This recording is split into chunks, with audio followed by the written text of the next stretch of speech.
je suis à toi. Chacun fruit m'accompagne. Ô Seigneur, soutiens-moi.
Nous rendons grâce à notre Seigneur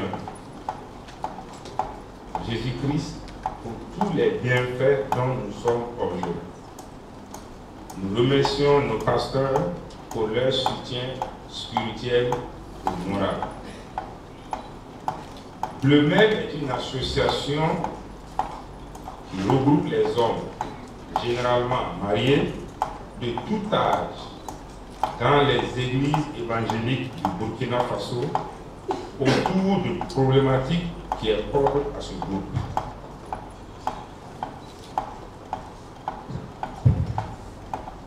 Le MED a des buts et des objectifs. Essentiellement, il y a 4 buts.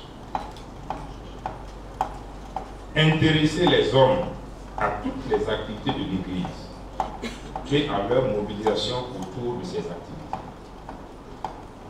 Au réveil spirituel des églises, à la croissance spirituelle des églises, au développement sous toutes les formes, à la formation de l'homme responsable et intègre, aussi bien en famille, à l'église que dans la société. C'est ce qui a été dit tantôt dans la leçon du midi. Comme objectif, je ne vais pas tous les citer, mais essentiellement 2. C'est l'entraide aux personnes handicapées et les exclus sociaux.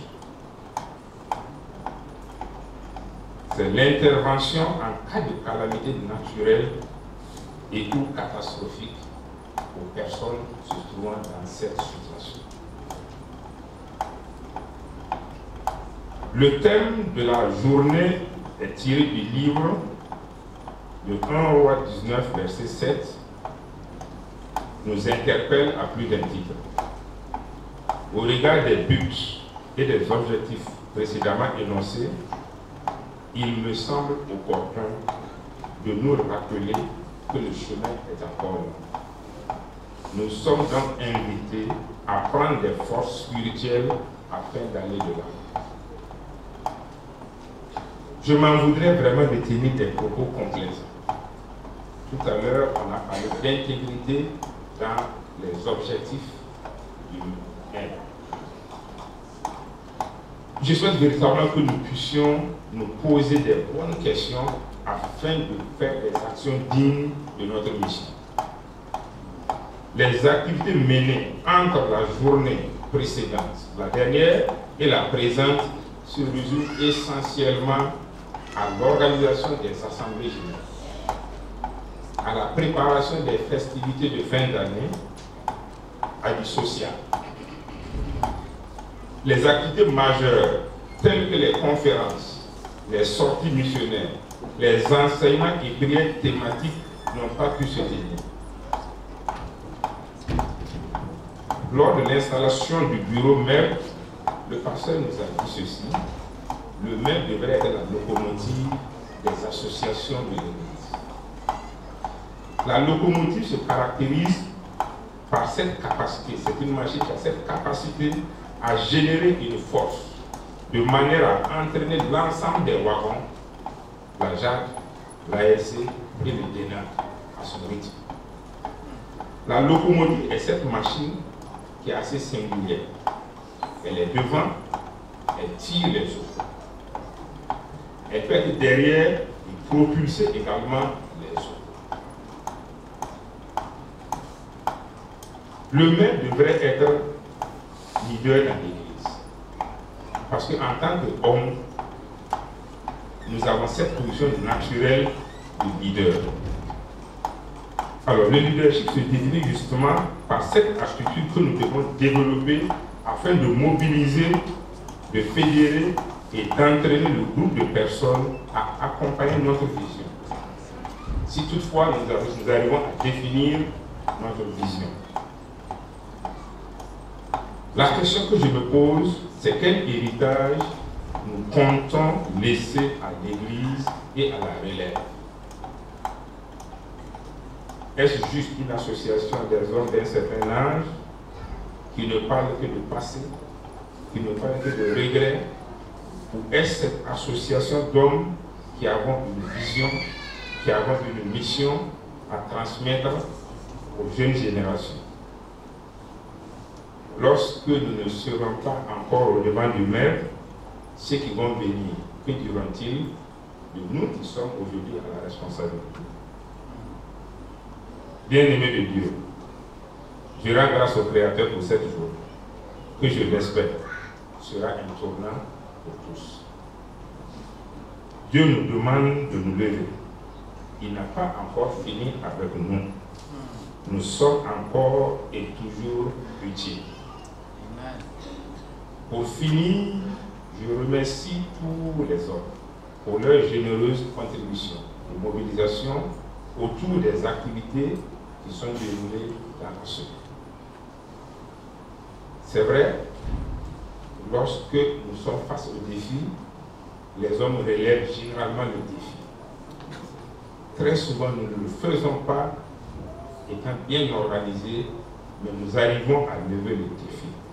Je pense qu'il est de notre responsabilité à faire les choses de façon organisée.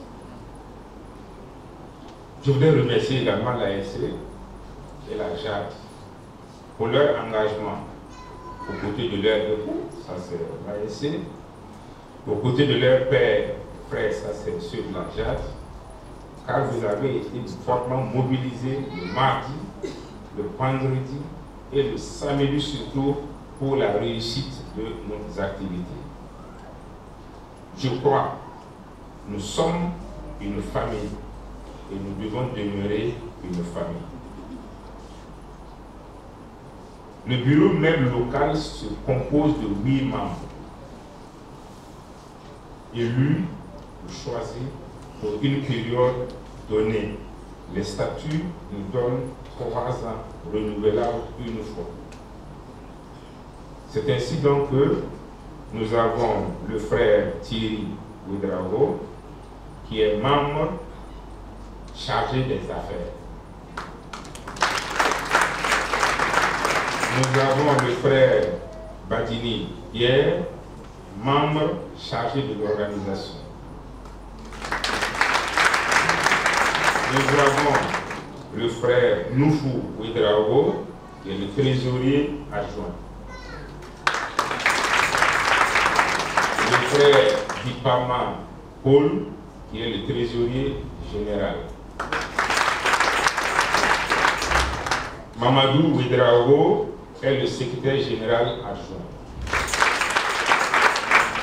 Siméon Ouedraogo est le secrétaire général. Christophe Ouedraogo est le président adjoint. Et moi, insolite pour l'avouer, j'en suis le président. Que Dieu bénisse votre participation. Dieu bénisse ce que vous êtes venus apporter au maire. Que Dieu bénisse la journée, comme l'a dit le maître de cérémonie. À la sortie du culte, nous vous invitons à ne pas partir. Restez pour que nous puissions poursuivre la fête ensemble. Que Dieu vous bénisse.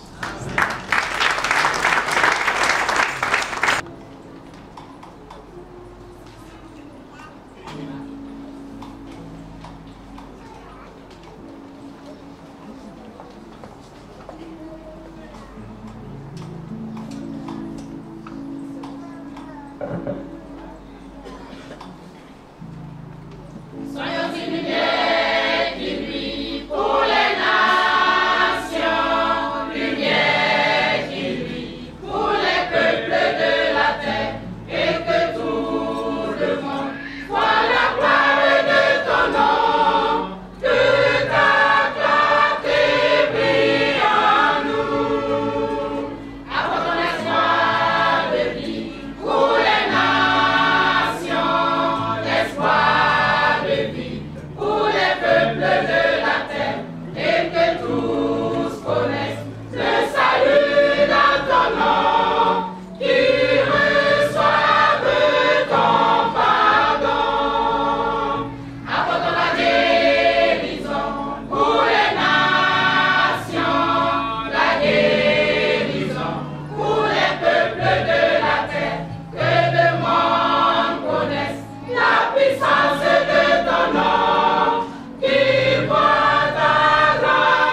que le nom de Dieu soit glorifié. Et bonne fête aux mères, bonne fête à ceux qui profitent du maire, bonne fête à celles qui profitent du maire, et que la fête soit longue et belle au nom de Jésus-Christ. Alors le thème, c'est comme le président l'a annoncé, lève-toi, mange, car le chemin est trop long pour toi. Alors avant de commencer ou d'aller au thème, j'aimerais donner quand même quelques considérations qui sont utiles pour vous et moi qui travaillons dans l'œuvre du Seigneur, que ce soit le bureau du maire, que ce soit à l'ASC, à la chorale, quelle que soit la mission que nous remplissons dans l'église, il y a des choses qui sont importantes que nous enseigne ce passage et nous voulons les extraire avant de toucher au thème. Lorsque vous lisez le verset qui est à l'ordre du jour, nous nous rendons compte qu'il est précédé de deux autres chapitres. En réalité, l'histoire commence au chapitre 17, où Élie est apparu pendant le règne du roi Akab, qui avait instauré le culte de Baal en Israël. Avec sa femme Jézabel, il y avait Baal et Astarté. Et donc, vous lisez, vous vous rendez compte, Élie a prononcé une parole de la part de l'Éternel, disant qu'il n'y aura plus de pluie dans ce pays, si ce n'est à ma parole. Et donc, pendant 3 ans et demi, il n'y a pas eu de pluie en Israël. Et ça a été difficile pour toute la nation, pour tout le peuple. Mais quand le temps est arrivé, Dieu a ordonné à Élie de se présenter à Akab afin de pouvoir d'abord lancer un défi, parce que Dieu voulait apporter la pluie sur la nation. Et donc Élie va rencontrer Akab, il l'invite sur le mont Carmel et lui dit: amène tout Israël, c'est-à-dire en tout cas tous ceux qui peuvent venir, et amène tous les prophètes de Baal et d'Astarté pour que nous puissions définir les choses. Et donc ils sont allés sur le mont Carmel, qui est à environ 30 km de Jizréel, où vivait Akab. Et là, Élie a lancé le défi. Il devait sacrifier pour voir quel est le Dieu qui est vraiment le Dieu que Israël doit adorer. Et donc, il a demandé aux sacrificateurs ou aux prophètes de Baal d'offrir le premier sacrifice. Ils ont sacrifié. Et du matin jusqu'à midi, ils ont prié. Il n'y a pas eu de changement. La pluie n'est pas intervenue. Et jusqu'à l'après-midi, vers 15h, ils ont prié. Mais il n'y a rien eu. Et il n'y a pas eu un signe montrant que le Dieu Baal est capable. Et donc, vers 15h, il a arrêté tout ce groupe-là. Et maintenant, il a construit l'autel. Il a fait le sacrifice. Et là, il a prié. Et à la seule prière, le feu de Dieu est descendu, a consumé l'animal, a consumé le bois, a consumé même l'eau que Élie avait demandé que l'on arrose et que l'on utilise pour arroser l'autel. Et donc, le peuple qui devait se décider a vu. Et le peuple est tombé à genoux, ils se sont prosternés et ils ont dit: c'est l'Éternel qui est Dieu, c'est l'Éternel qui est Dieu. Ça, c'est dans le chapitre 18. Et donc, conformément à ce que Dieu a enseigné à Moïse dans Deutéronome 13, alors les faux prophètes doivent être mis à mort. On ne doit pas permettre qu'il y ait un faux prophète en Israël. Donc les 450 prophètes, Élie a dit: saisissez-les. Ils les ont saisis. Il est allé au torrent de Kizon, pas loin de là, et il les a égorgés tous, conformément à ce que Dieu a dit. Alors, après cela, Élie a dit à Akab d'aller vite à Jizréel parce que la pluie va venir. Il sent la pluie. Et effectivement, il a prié et la pluie a commencé. Il a fallu courir pour aller à Jizréel. Alors, lorsque Akab est reparti dans la ville, il fait le rapport à sa femme, Jézabel, la puissante. Et elle, en entendant le rapport, malgré l'évidence des faits survenus au Carmel, malgré la pluie qui est enfin descendue, à la prière de Élie, elle a déclaré l'arrêt de mort du prophète Élie. Demain, à la même heure, Jézabel envoya des messagers à Élie pour lui dire que les dieux me traitent dans toute leur rigueur si demain à cette heure je ne fais de ta vie ce que tu as fait de la vie de chacun d'eux. Alors la Bible nous dit au verset 3 et 4 que Élie, voyant cela, se leva et s'en alla pour sauver sa vie. Il arriva à Beersheba qui appartient à Juda et il laissa son serviteur. Pour lui, il alla dans le désert où, après une journée de marche, il s'assit sous un genêt et demanda la mort en disant: c'est assez. Éternel, maintenant, Éternel, prends mon âme, car je ne suis pas meilleur que mes pères. Voilà ce qui précède l'événement sur lequel nous allons parler ce matin. Et la question qu'on peut se poser, c'est celle-ci. Pourquoi après un tel acte de vaillance, un acte de vaillance pour l'Éternel dans le chapitre 18, une grande victoire spirituelle, pourquoi Élie va-t-il s'enfuir lorsque Jézabel, la reine, a menacé de le mettre à mort? Est-ce qu'il a eu peur? Oui, il a eu peur. Est-ce qu'il est entré dans une dépression? Oui, il est entré dans une dépression mentale. Et le crack mental a même provoqué, c'est-à-dire ça a affecté sa perception de son rôle en Israël. Donc c'était une dépression spirituelle. Il s'avait tenu tête devant pendant 3 ans et demi à Akar. Et il était recherché pendant ces 3 années. Il était wanted dans tout Israël. Et Dieu l'avait envoyé même au nord, hors d'Israël, à Sidon, où il est demeuré pour être nourri. Et de tenir tête. Lorsqu'il voit qu'en Israël, ce qui règne, c'est Jézabel et Akab, avec leurs prophètes de Baal et d'Astarté, 450 prophètes de Baal, 400 prophètes d'Astarté, ça fait mal, c'est dur à supporter. Et venir sur le mont Carmel, tenir tête devant Akab et ses prophètes, et voir tout ce qu'ils ont fait, tout le bruit qu'ils ont fait. Et le peuple qui est là, qui n'arrive pas à se décider. Il a fallu que Élie fasse le sacrifice, que le feu descende, pour que le peuple dise maintenant, enfin, depuis, après plusieurs années, le peuple dit, c'est l'Éternel qui est Dieu. C'est dur. C'est trop demander à un seul homme. Et même Élie a couru avec Akab. Il a couru pendant que le char d'Akab avançait à Jezreel. Élie a couru par l'Esprit de Dieu et il est allé à Jezreel avec Akab. Tous ces points, toutes ces situations ne pouvaient que créer une grosse fatigue.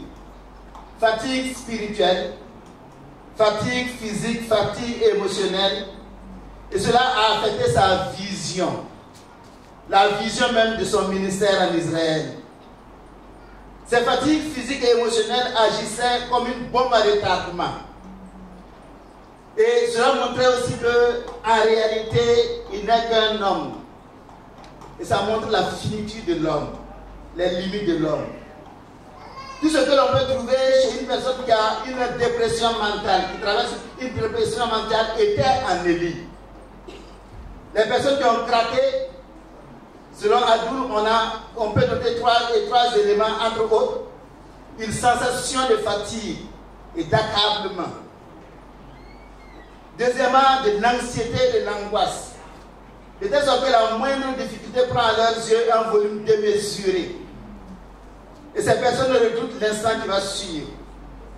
Troisièmement, les personnes déprimées mentalement tiennent le même langage défaitiste. Rien ne va plus chez eux. Rien ne va dans le monde. Ils ne cessent de s'accuser et se jugent inutiles, indignes de vivre, parce qu'ils sont une loque. Ils sont des parasites dans la société. Tous ces aspects, ces éléments se trouvaient en Élie. Il était à bout. Il n'en pouvait plus après avoir mené de grandes victoires. Il fallait que Dieu intervienne pour le soutenir. Soutenir son serviteur. Pourquoi? Parce que Dieu comprend la faiblesse humaine. Dieu comprend. Et Dieu sait que la force spirituelle dont nous avons besoin pour combattre le mal, pour combattre le péché, elle provoque en nous des émotions, elle provoque en nous des efforts physiques, et notre psychologie, notre mental n'est pas capable de supporter les effets de cette fatigue.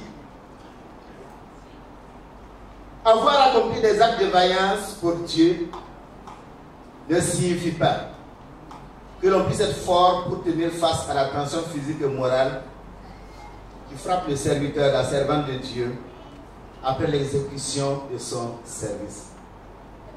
Et c'est pourquoi, après avoir fait des miracles, Jésus a dit à ses disciples, venez à l'écart et reposez-vous. Parce que l'effort que vous avez fourni aura un ricochet. Et si vous ne vous reposez pas, il y aura un retentissement psychologique. La leçon à tirer à ce niveau, c'est que le serviteur de Dieu, qu'il soit pasteur, qu'il soit à l'AS, qu'il soit au maire, chacun est serviteur. Et ceux qui jouent là, vous êtes des serviteurs de Dieu. Chacun est serviteur. C'est les titres qui sont différents, c'est tout. Chacun est serviteur dans le domaine où Dieu l'a placé pour l'œuvre du Seigneur. Le serviteur de Dieu doit servir Dieu et se donner pleinement. Lorsque le service exige des sacrifices, il faut accepter d'aller jusqu'au sacrifice. Parce qu'à la base des interventions de Dieu se trouve sa capacité à comprendre. Comprendre son serviteur, de comprendre dans sa finitude. Et en vertu de sa capacité à comprendre, il sait comment venir au secours, parce que sa fidélité, son amour l'interpelle toujours à aller au secours de son serviteur qui est fatigué. Ainsi donc, lorsque l'épreuve frappe, Dieu est là pour soutenir, pour garder, pour accompagner. Et c'est pourquoi l'apôtre Paul dira dans 1 Corinthiens 10, 13, dans la parole vivante, les tentations qui vous ont assailli jusqu'ici sont communes à tous les hommes. Aucune d'elles n'a dépassé les forces humaines. D'ailleurs, Dieu est fidèle et il ne permettra pas non plus à l'avenir que l'épreuve dépasse vos forces. Au moment de la tentation, il vous donnera la force d'y résister et il préparera une issue pour que vous en sortiez vainqueur. Ainsi donc, lorsque vous lisez les chapitres 17, 18 et 19, nous nous rendons compte qu'il y a un prix à payer lorsque l'on veut être un chrétien. Il y a un prix à payer lorsque l'on veut s'engager à servir Dieu. Et je le dis fortement parce que plusieurs se lèvent pour servir Dieu. Et encore plus aux hommes, c'est la journée du maire, beaucoup d'hommes se lèvent pour servir d'une manière ou d'une autre. Et il y en a plusieurs même qui s'engagent dans le ministère pastoral, qui prennent une formation pour devenir un serviteur dans le ministère pastoral. Il y a un prix à payer. Et il faut accepter de payer le prix. Si le serviteur de Dieu veut servir selon les normes de Dieu, qu'il sache qu'il y aura un prix à payer, il y a un poids à supporter, et il faut aller jusqu'au bout. Tout serviteur de Dieu doit comprendre cela lorsqu'il s'engage avec lui. Parce que si on n'accepte pas ce prix à payer, nous allons trouver des demi-vérités. Nous allons trouver le moyen de nous protéger nous-mêmes. Et plusieurs sont arrivés au point où ils apprennent à se protéger eux-mêmes. Et lorsque Dieu leur dit de dire une chose, lorsque Dieu leur dit de faire telle chose, ils veulent tellement se protéger qu'ils ne disent pas la vérité, qu'ils n'appliquent pas les normes de Dieu, et demain ils vont répondre devant Dieu. Il y a un prix à payer. Il ne faut pas s'engager à la légère. Si vous voulez vous engager à la légère, asseyez-vous, ne vous engagez pas. Parce que demain vous allez répondre. Quel que soit le rôle que nous jouons, que ce soit parmi les hommes, parmi les femmes, dans la chorale, on vient à la chorale quand on veut. Il y a un prix à payer. Vous allez répondre, nous allons répondre. Moi je vais répondre. Mon grand frère, le docteur, il va répondre. Chacun de nous va répondre. Et malheur à nous si nous arrivons même à aller répondre. Et heureusement pour nous si nous arrivons même à aller répondre. Parce que c'est un malheur lorsque, à cause du prix à payer, nous avons tellement dévié que nous sommes rejetés, carrément rejetés. Évitons cela. Élie a payé le prix. Il a tout fait. Mais après, la retombée était difficile. Et Dieu est venu à son secours. Alors, que nous enseigne 1 Roi 19, 7. Qu'est-ce que Dieu dit pour nous maintenir en lui? Parce que dans Romains 14, 8, Dieu dit: car si nous vivons pour le Seigneur. Si nous mourrons pour le Seigneur. Et Dieu va toujours sauver son serviteur. Et sauver son serviteur ne veut pas dire que toujours on va être sauvé pour vivre sur la terre. Il y en a qui sont sauvés pour aller se reposer. Il y en a qui sont sauvés pour rester encore quelques jours, quelques temps, pour continuer le travail. Mais dans tous ces cas, Dieu sauve. 1 Roi 19, 7. Lève-toi, mange, car le chemin est trop long pour toi. Le frère Zinsoni, président du maire, était là. Il a parlé au nom du maire et il a donné les statuts, ou du moins les buts du maire, les objectifs. Et nous l'avons bien suivi. Nous l'avons bien suivi. Et en le présentant, il a fait une autocritique de la mission qu'il leur a confiée.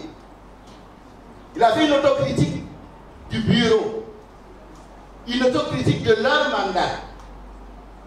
Et ça, c'est quelque chose d'important pour pouvoir démarrer quelque chose. Reconnaître nos failles, reconnaître nos lacunes, reconnaître ce qui ne va pas et décider maintenant que ça change. Alors, la question de base est celle-ci.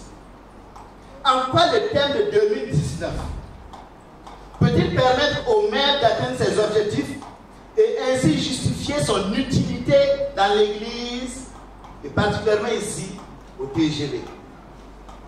Lorsque Élie a entendu la menace de mort de Jézabel, il s'est enfui du lieu où il vivait et il a quitté le nord pour descendre jusqu'en Juda, plus de 180 km. Et quand il est arrivé à Beersheba, et là il a laissé son serviteur pour continuer maintenant vers le désert. Et de Beersheba au Sinaï, le mont Horeb, ça fait environ 320 km. Alors qu'il était au désert et fatigué, la Bible nous dit, nous l'avons lu, il se coucha à partir du verset 5 et s'endormit sous un genêt. Et voici un ange le toucha et lui dit: lève-toi, mange. Il regarda et il y avait à son chevet un gâteau cuit sur des pierres chauffées et une cruche d'eau. Il mangea et but, puis se recoucha. L'ange de l'Éternel vint une seconde fois de toucher et dit: lève-toi, mange, car le chemin est trop long pour toi. Alors que renferme ce verset pour vous et moi? Je dois dire que premièrement, ce verset nous dit qu'il y a la nécessité de se lever.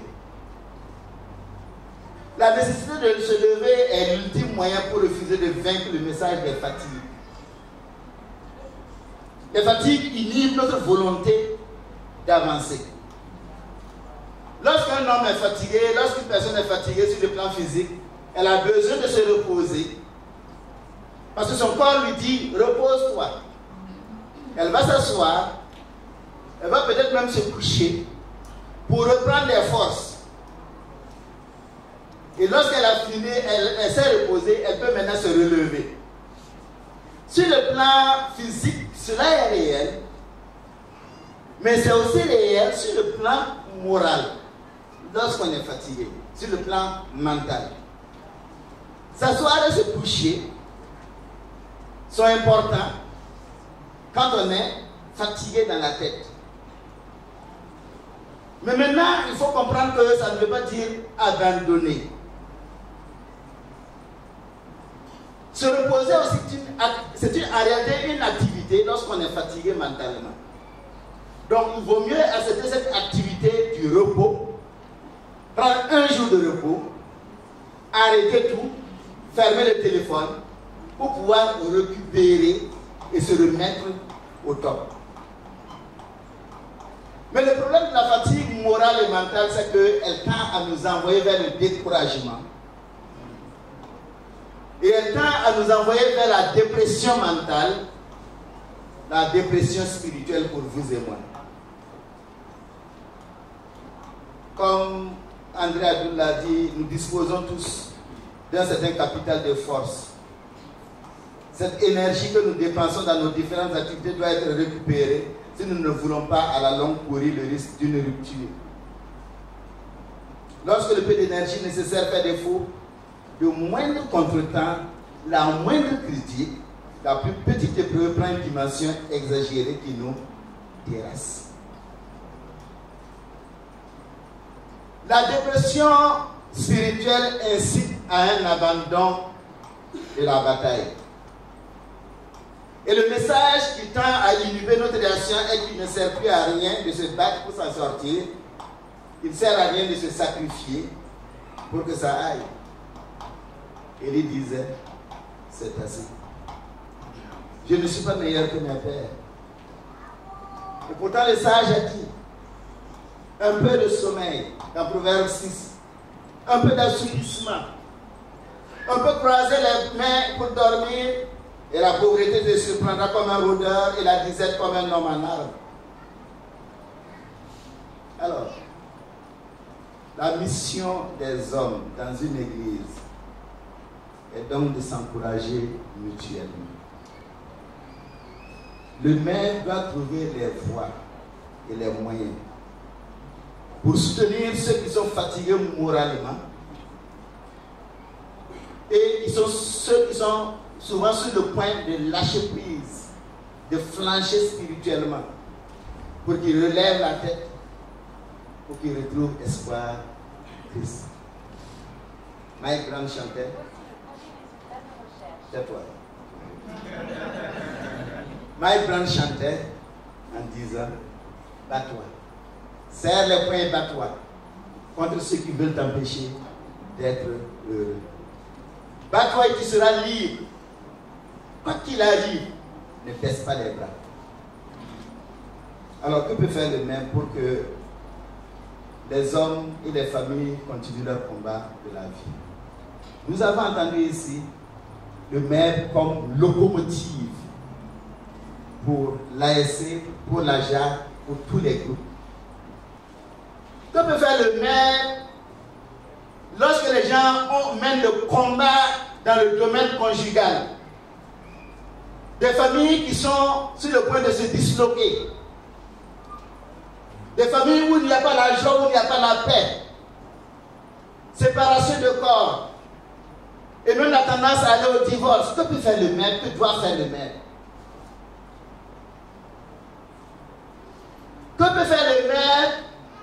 Et que doit faire le maire lorsque les gens sont fatigués dans le domaine de l'éducation des enfants? Il y en a qui sont fatigués.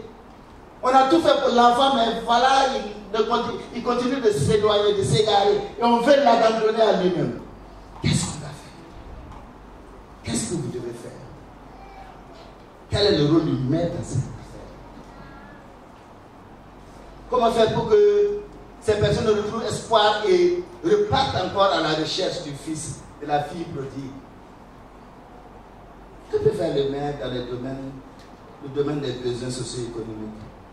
Les gens se battent pour un mieux-être. Au lieu qu'ils glissent dans la corruption, dans les détournements, qu'est-ce qu'on peut faire pour les amener à rester intègres? On a parlé d'intégrité ce matin. Certains hommes sont fatigués. Ils sont fatigués de se battre. Ils s'asseyent et se couchent pour laisser la situation dégénérer. Parce qu'ils pensent qu'il n'y a plus de solution. Et pourtant, il existe toujours une solution avec Jésus. Lorsque les disciples avaient compris que l'entrée dans le royaume de Dieu est compliquée et que le chemin est très étroit, ils étaient découragés et Jésus les regarda et leur dit, dans Matthieu 19, 26, aux hommes cela est impossible, mais à Dieu cela est possible. Et dans Marc au chapitre 9, verset 23, il dit au père du garçon épileptique, à Dieu cela est possible. Tout est possible à celui qui croit. Et toute option donc prise devant Dieu, une option prise dans la prière, une option prise parfois même dans le jeûne, une option prise par l'établissement d'objectifs à atteindre, sera toujours saisissable. Parce que Dieu est là. Et Dieu est prêt à accompagner. Dieu est prêt à soutenir. Il est donc vital que le maire réfléchisse cette année sur la thématique qui permettra de redonner espoir aux hommes fatigués, aux hommes plongés ou qui sont en train de plonger dans la dépression spirituelle, la dépression mentale. C'est un devoir, c'est une nécessité. Soutenir, accompagner les pasteurs dans leur mission. Mais chacun a une mission à accomplir. Il faut aider, il faut regarder quel est le besoin. Aidons-les. Aidons-nous. Toutefois, se lever est une responsabilité de chaque homme. Chaque homme doit comprendre que personne d'autre ne viendra marcher pour lui. Si on n'est pas venu t'aider, aide-toi. Georges Drouot l'avait chanté. Hein? Il faut savoir t'aider si on n'est pas venu t'aider. Il appartient à chacun de marcher. Dieu peut et Dieu va certainement intervenir, mais il appartient à toi, à chacun de se lever. Élie devait accepter de se lever pour manger. Dieu n'aurait rien pu faire si Élie ne s'était pas levé pour manger. Chaque homme est responsable de sa famille et personne d'autre ne va, et personne d'autre ne peut gérer sa famille pour lui. Et c'est pourquoi il ne convient pas que nous nous laissions gagner par la paresse, par la négligence, par le désordre, mais que nous puissions nous laisser gagner par le désir de nous battre jusqu'au bout. Et face à la crise du couple, ou bien la crise de l'éducation des enfants, personne n'aura raison de dire, voilà, à cause de ceci, j'ai eu raison, j'avais raison de m'arrêter. Effectivement, tu as raison de t'arrêter, mais c'est faux. Tu n'as pas raison de t'arrêter. Il faut se sacrifier. Il faut aller jusqu'au bout. Et c'est en allant jusqu'au bout que l'on peut dire plus tard que voilà, je suis en train de me battre jusqu'à présent. Malgré les échecs que j'ai échoués, je me bats toujours et je vais gagner. Et Dieu vient aider celui qui se bat toujours. Les hommes doivent se rappeler que leur victoire d'aujourd'hui va aussi, la manière dont nous nous battons en tant qu'hommes. Nous donnons un modèle à nos enfants. Nos enfants nous regardent nous battre. Ils nous regardent nous lancer dans la vie à cause de la famille, de notre maison. Et lorsque papa et maman se battent pour arriver jusqu'au bout, les enfants apprennent la leçon. Et c'est ce dont ils ont besoin plus tard pour eux aussi réussir dans la société. Malheureusement, voilà ce qu'on fait aujourd'hui avec nos sociétés, où surtout la corruption a gagné beaucoup, on a gagné de l'argent gratuitement. On trouve des terrains en pagaille pour les enfants, on construit en pagaille pour les enfants. C'est pas mauvais si vous pouvez construire, si vous pouvez donner, mais bien aimé. Ce qu'il faut donner aux enfants, c'est le courage, la volonté de se battre, la volonté d'aller jusqu'au bout. Ainsi, lorsqu'ils auront perdu ce dont ils ont besoin, on a entendu la requête, nos biens. Lorsqu'ils auront perdu leurs biens, ils auront la capacité de récupérer leurs biens. Parce qu'ils travaillent, se battent pour y arriver. Mais lorsque vous donnez des maisons, ça peut être bon. Mais si vous n'avez pas construit dans son mental, il va vendre la maison et puis allez voir. Ça se voit, non? Et beaucoup de sociétés dans nos pays ne durent pas après la mort du père. Papa est mort, on distribue les maisons, on distribue les biens, et puis la société est morte comme ça. Pourquoi? Les parents n'ont pas construit dans le mental de leurs enfants. On ne donne pas des biens, on donne un mental bien construit. Deuxièmement, la nécessité de manger. Pourquoi mange-t-on? Si on se lève, oui, mais il faut manger. Pourquoi est-ce qu'on mange?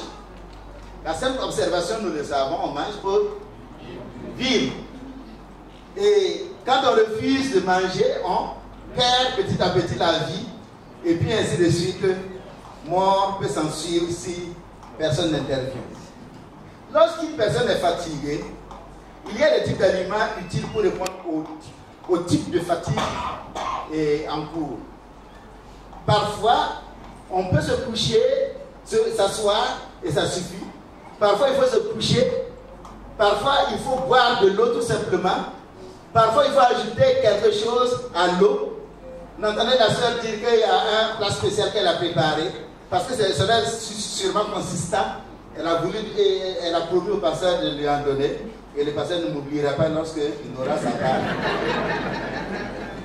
Alors, c'est dire que manger devient nécessaire pour donner les forces.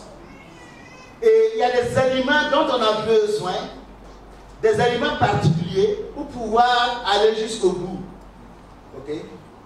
Et donc, Élie avait besoin de tels aliments. Lorsqu'il a écouté la parole de l'ange pour la première fois, il s'est levé, il a mangé, il a bu, et puis il s'est recouché. Ce n'était pas suffisant.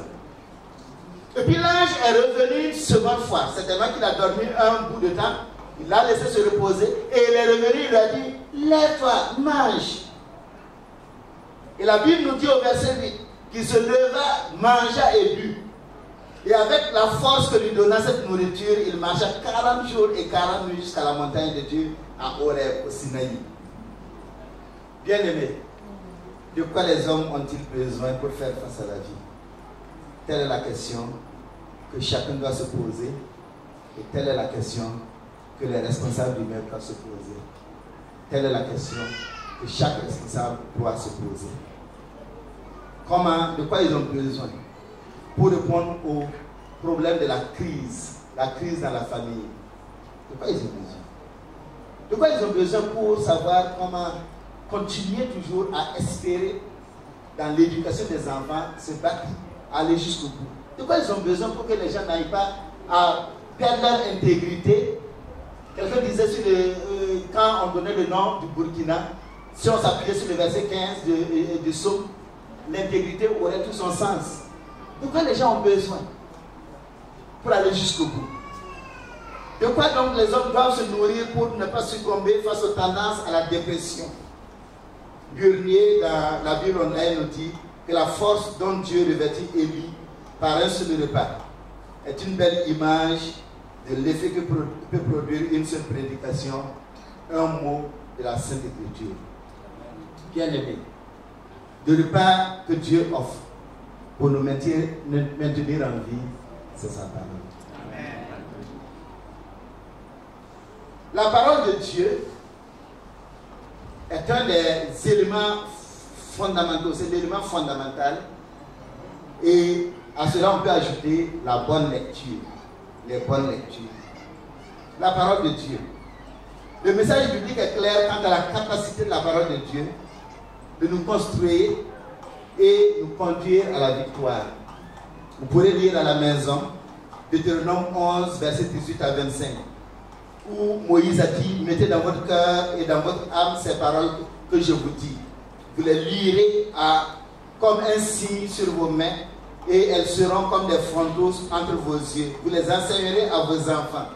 Car si vous les observez tous ces commandements, que je vous prescris, l'Éternel chassera devant vous toutes ces nations.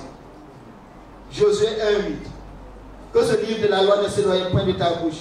Médite-le jour et nuit pour agir fidèlement selon tout ce qui y est écrit. Car c'est alors que tu auras du succès dans tes entreprises. C'est alors que tu réussiras. On parle de prospérité, prospérité, prospérité. Voilà, si tu fais ça, tu seras prospère. C'est faux. C'est marcher selon Dieu qui rend prospère à la manière de Dieu, pas à la manière des hommes. Il y en a qui veulent partir. On était à vélo, du coup on veut aller en V8. Ça ne marche pas. Il faut aller un peu. Dieu ne mélange pas les choses.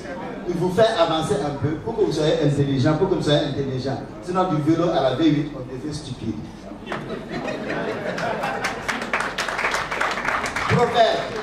Proverbe 2, je ne dis pas que c'est impossible, mais il faut faire attention.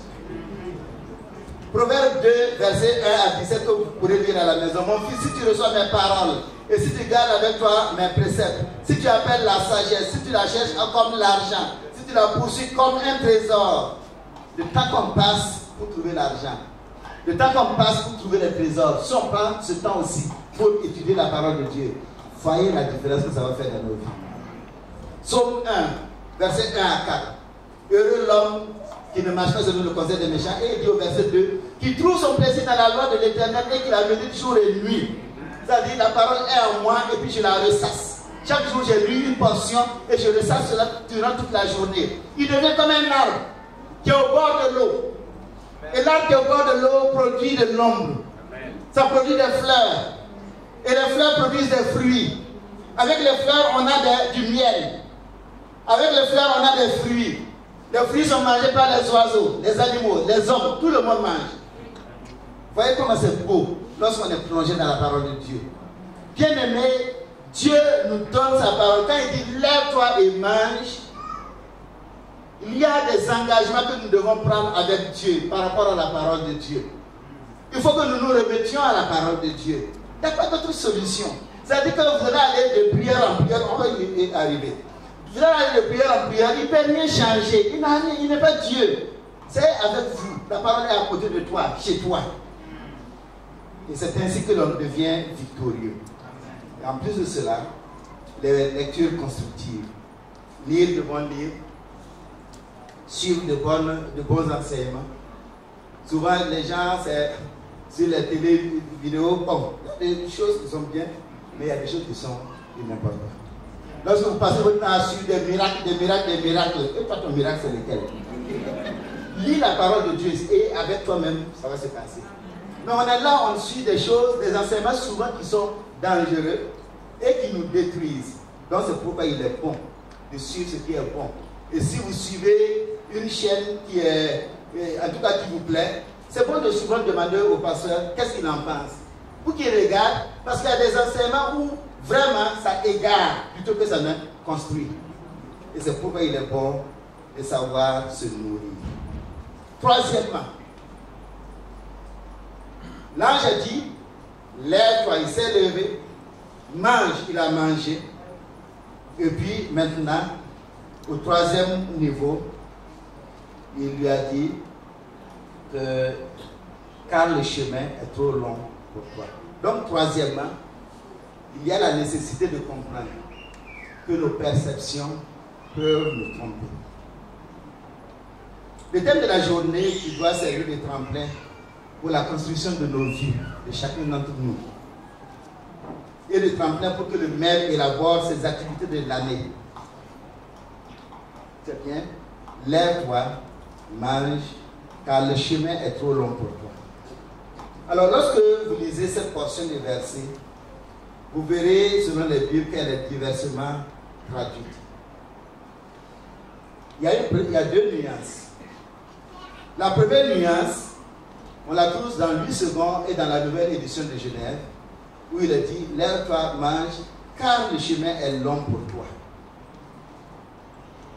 Il s'agit dans ce sens d'un simple conseil que l'ange a donné à Élie. Pour lui dire, la longueur du chemin dépasse ce que tu peux parcourir. Mange donc cet aliment pour pouvoir le parcourir. Il nous semble que Élie connaissait, il savait où il devait aller au Sinaï. Il avait certainement aussi en pensée une idée par rapport à la distance. Et il le conseille, mange pour pouvoir parcourir ce chemin. La deuxième nuance fait ressortir un conditionnel. Dans la nouvelle Bible seconde, ou dans la colonne, il est dit, lève-toi, mange, car le chemin serait trop long pour toi. Dans la Bible juive complète, il est dit, lève-toi, mange, sinon, le chemin sera trop long pour toi. Et dans la Bible Semeur, il est dit, lève-toi, mange, car autrement, le chemin serait trop long pour toi. Alors, les termes seraient, sinon et autrement, insistent sur la condition pour réussir le voyage. C'est comme si l'ange disait à Élie, la longueur du chemin dépasse ta capacité à la parcourir. Si tu ne manges pas cette nourriture, tu penseras à un chemin, tu penseras à un moment donné qu'il t'est impossible de continuer, qu'il t'est impossible d'arriver jusqu'au bout. Bien aimé, en effet, lorsqu'un homme a sous-estimé la taille d'un effort à fournir, il court fortement le risque de s'arrêter en plein milieu de sa tâche. Et il n'atteint pas le but. Et dans un tel cas, il perd non seulement son argent, il perd son temps, il perd tout ce qu'il a investi. Parce qu'il n'a pas terminé, il a sous-estimé. Et devant les hommes, il perd aussi sa respectabilité. Et c'est à cause de cela que Jésus a dit, dans Luc au chapitre 14, verset 28 à 32, lequel de vous, s'il veut bâtir une tour, ne s'assied d'abord pour calculer la dépense et voir s'il a de quoi la terminer. De peur qu'après avoir posé les fondements, il ne puisse l'achever, et que tous ceux qui le verront se mettent à le railler en disant, c'est qu'on a commencé à bâtir et il n'a pu achever. Ou quel roi, s'il veut faire la guerre à un autre roi, ne s'assied d'abord pour examiner s'il peut, avec 10 000 hommes, marcher à la rencontre de celui qui vient d'attaquer avec 20 000. S'il ne le peut pas, tandis que cet autre roi est encore loin, il lui envoie une ambassade pour demander la paix. Nous, hommes qui sommes là, on sait ce que ça veut dire construire. Tous ceux qui ont construit savent ce que ça veut dire construire. On vous a donné le devis, ça fait 3 millions. Et c'est clair. Ou bien, frères et sœurs, vous êtes dedans. 3 millions. Et vous avez rangé vos 3 millions, vous êtes tranquille. Et pendant qu'on fait les travaux, on continue. Et puis à un moment, on dit, ah, ça va manquer. Ça va manquer là, c'est pas 100 000, c'est pas 200 000, c'est 500 000, c'est 700 000. C'est pas vrai. Et il faut trouver les 700 000 là pour compléter. Mais si vous n'avez pas ça, votre travail s'arrête en cours de route. Et on va dire qu'il a commencé, il n'a pas terminé. Bien aimé, si nous sous-estimons la longueur du chemin, nous allons nous perdre. Le chemin serait long si tu ne prends tes précautions. De la même manière, Élie doit comprendre que s'il ne mange pas comme il faut pour la deuxième fois, même si le chemin était court, à un moment il va se rendre compte que c'est difficile d'arriver jusqu'au bout. Et il risque de s'arrêter. Et l'ange lui a dit la deuxième fois, mange encore, mange. Il faut prendre suffisamment de force. Parce que la longueur du chemin nécessite que tu ajoutes quelque chose. De la même manière, nous, enfants de Dieu, hommes et femmes, parfois nous disons quelques versets nous suffisent. Connaître quelques versets bibliques ne suffit pas pour faire face aux défis spirituels qui viendront demain. Et vous et moi, vous savez, nous savons tous que la séduction de Satan a pris une telle ampleur. Et sa séduction est si forte que depuis un certain temps, il y a de nouveaux évangiles qui viennent vers nous. Des enseignements séducteurs qui trompent. Et aujourd'hui, on a tellement de gens qui veulent des promesses. Et ceux qui font la ronde des prières prophètes, ils partent, ils reçoivent des promesses et ces promesses ne s'accomplissent pas. Parce que ce n'est pas Dieu, c'est lui qui a fait pour vous aider. Ça ne va pas s'accomplir. Des fausses prophéties. Et lorsque vous écoutez, c'est vraiment beau, ça semble divin, mais c'est faux. C'est de la séduction. Des faux évangiles qui deviennent légion. On dit, si tu es chrétien, tu seras riche. Si tu es chrétien, tu ne vas pas tomber malade. Et puis votre père qui est chrétien est mort du cancer. Ça veut dire quoi? Et ceux qui apprennent à tourner en rond, qui ne restent pas dans leur église, mais qui font de lieu en lieu, lieu de prière, que telle personne est plus puissante, ils tombent dans ce piège. Et les nations, les lois des nations deviennent même difficiles à gérer. On s'oppose à la parole de Dieu. Et certaines personnes donc disent que connaître un peu le verset, ça suffit. La Bible n'est pas faite pour les pasteurs bien-aimés. La Bible est faite pour les enfants de Dieu. La Bible est faite pour chacun d'entre nous qui sommes là. Si vous dites que c'est les pasteurs qui doivent connaître la parole de Dieu et vous enseigner, vous êtes perdus. Parce que nous-mêmes, on peut vous égarer. Et même dans les assemblées de Dieu, on a des gens qui égarent des gens, des personnes qui égarent des gens. Donc il faut connaître sa Bible pour pouvoir tenir ferme. Tant qu'on ne connaît pas la Bible, tant qu'on ne consomme pas suffisamment la parole de Dieu, on va arriver à un moment sur le chemin. Ce qu'on nous a dit de faire, ce que le prieur m'a dit de faire, ce que un tel pasteur t'a dit de faire, tu as fait, tu as mis tous tes efforts, et ça n'a pas marché, et tu es fatigué, et tu t'arrêtes. Tu t'assois. Tu te couches. À force de ne pas manger, tu meurs spirituellement. Et beaucoup ont perdu la foi parce qu'ils ont pris des fausses promesses, des faux enseignements. Ils ont cru qu'aller vers telle personne, ils vont avoir Dieu. Dieu n'est pas là-bas. Dieu est sur le mont Sinaï. Et le mont Sinaï est dans ta chambre. Le mont Sinaï est dans ta chambre. Tu te mets à genoux devant toi, Dieu va te parler. Tu n'es pas un ennemi de Dieu, tu es un enfant de Dieu. Comme moi, je suis un enfant de Dieu. Personne n'est supérieur à l'autre ici. Le frère qui joue ici, je ne suis pas supérieur à lui parce que je suis pasteur. On est enfant de Dieu au même niveau. Mais j'ai la responsabilité d'enseigner et puis il a la responsabilité de jouer. C'est tout.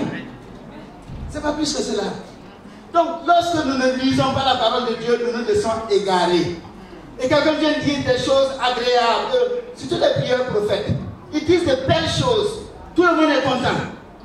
Personne n'était avec la mort ici. Et on a chassé l'esprit de la mort et vous allez mourir. C'est la réalité.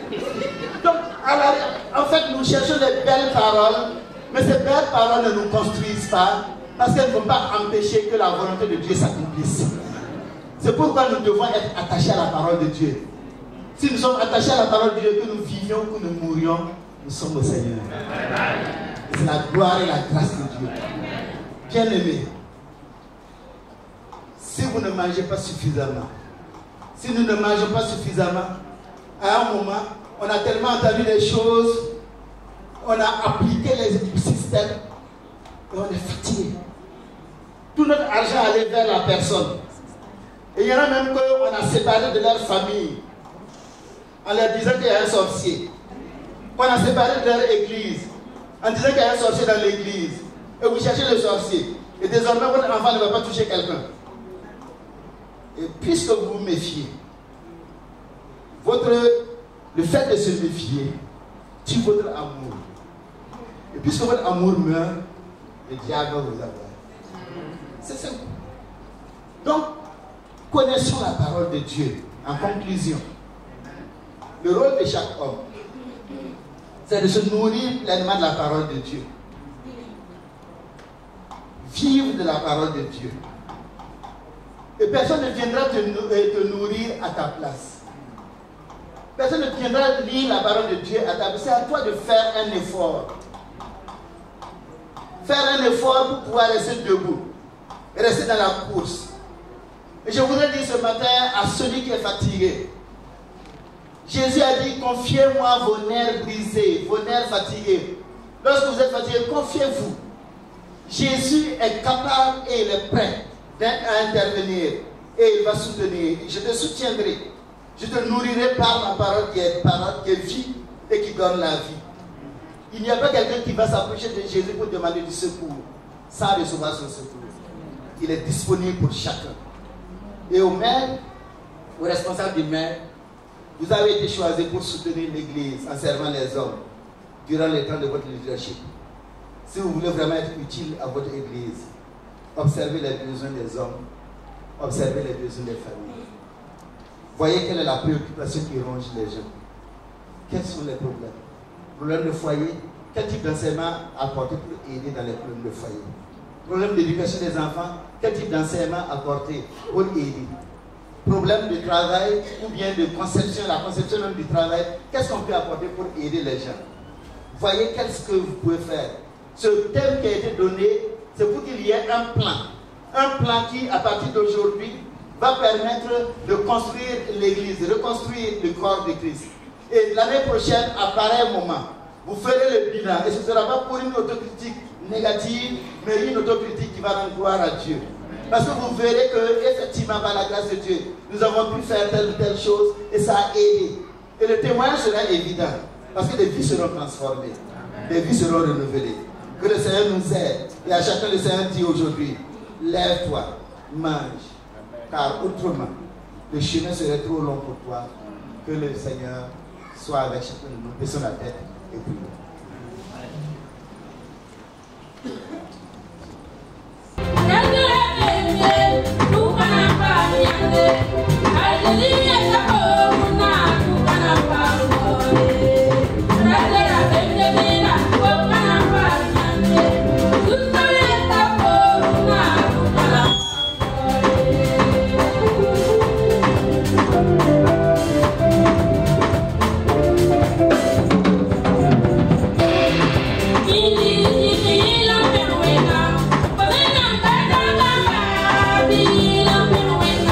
We're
Seigneur, nous bénissons ton nom parce que tu n'appelles pas des hommes, des personnes qui sont capables.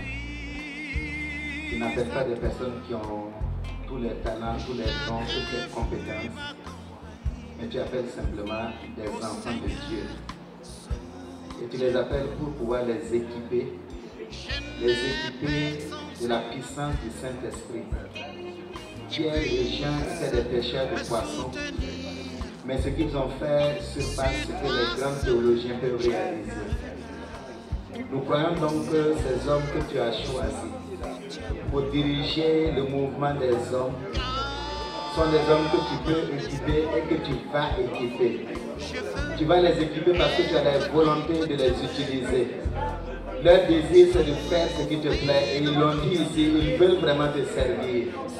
Mon Dieu, mon roi, par l'action du Saint-Esprit, alors que les pasteurs leur imposent la main, Seigneur, manifeste ta puissance et ta grâce dans leur vie, afin qu'ils soient équipés soit équipé d'une intelligence nouvelle, qu'il soit équipé d'une vision nouvelle, qu'il soit équipé, Seigneur, de nouvelles idées, afin de pouvoir avancer, une volonté ferme qui vient de toi, pour aller jusqu'au bout, Seigneur. Nous te les confions dans leurs faiblesses, dans leurs limites, pour que toi tu les rendes capables de réaliser ton projet. Ton nom sera béni dans cette église. Et l'année prochaine, à pareil moment, on dira, voilà ce que tu as fait. Tu as réalisé des œuvres merveilleuses à travers des hommes que tu as choisis. Donne qu'ils aient les mêmes sentiments. Donne qu'ils aient la même vision. Donne qu'ils marchent main dans la main. Donne qu'ils puissent, mon Dieu, mon roi, être une équipe, une vraie équipe qui gagne avec toi. Merci pour l'action du Saint-Esprit. Au nom de Jésus-Christ. Amen. Soutiens-moi, car je ne suis qu'un homme accessible à toute faiblesse.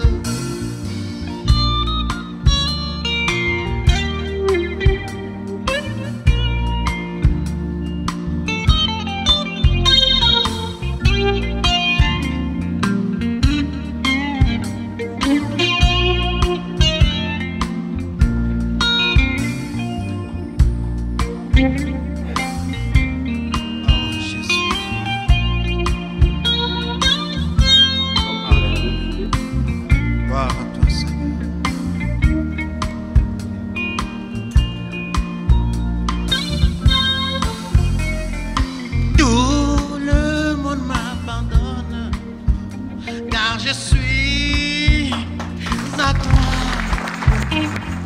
Chacun fuit ma compagnie. Ô Seigneur, soutiens-moi. Je n'ai pas. Le téléstade, tout est accompli. Mission accomplie. En tout cas pour ce jour, que le Seigneur vous bénisse. Nous souhaitons une bonne fête à l'ensemble de l'Église. Puisque c'est le maître pour l'ensemble. La locomotive, comme le pasteur Benjamin l'a dit, à ceux qui vont profiter, nous vous souhaitons bonne fête. Bonne fête et que nous puissions continuer dans la joie et dans la paix. Il a été avec tous les intervenants afin que chacun soit un instrument pour nous parler, pour nous exhorter, pour nous affermir. Alors que nous voulons partir, notre Dieu, notre Père, merci parce que tu bénis chacun de nous. Merci parce que tu fortifies chacun de nous. Merci parce que nous avons mangé la nourriture qui va nous permettre d'avancer tout au long de la semaine avec succès et avec victoire. Merci, notre Dieu et Père, pour tes enfants bénis. Au nom de Jésus-Christ. Amen. Notre Père.